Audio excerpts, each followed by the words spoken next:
This week in the Missouri Senate, we review some of the items not quite as fortunate as others during the regular legislative session. There's a lot of our folks who are interested and continue to be interested in the critical race theory discussion. I respect their opinions. I mean, that's what they are. I hope that they respect ours. As in any session, some goals are made and others are missed. It is also standard for each lawmaker to have something he or she would like to see become law.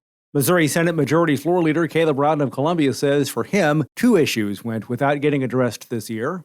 I think everybody assumes that those 2 issues are Armageddon, and I'm not 100% for sure that's the case. The critical race theory discussion is a nuanced discussion. I think the theory in and of itself is way more complex than most people understand, but I do think the more simplistic version is making sure that parents have the ability to ascertain and understand what's going on in the everyday education of their kids. The likelihood critical race theory and women's sports not only come back for consideration next year, but earlier in session is probably high. Missouri Senate Minority Floor Leader John Rizzo of Kansas City says it is not so much what did not pass as it is what did pass this year, which is House Bill 1878, a measure that addresses elections. We didn't vote for the bill. We don't want to have to be in a position of having to do a photo ID bill, but we knew it was a top priority and we tried to do the very best we could without absolutely getting something horrible shoved down our throat, which was a real possibility. We absolutely did the best that we could with 2 weeks early voting. We'll see what happens maybe in the courts or whatever after that.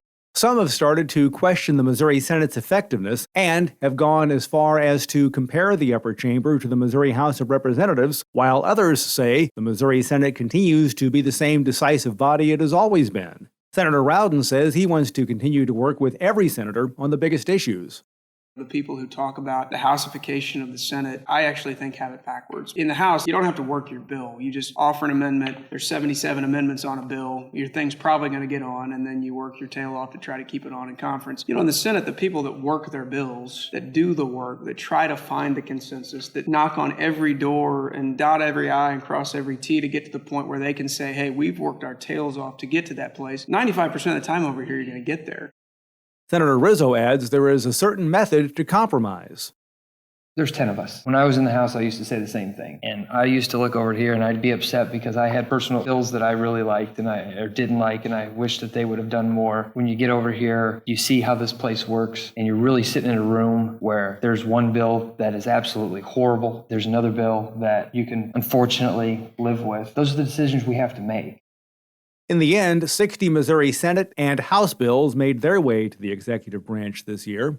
And remember, you can follow these and other issues facing the Missouri Senate, plus see a complete list of truly agreed to and finally passed legislation by visiting our website, senate.mo.gov. Reporting from the state capitol, I'm Dean Morgan.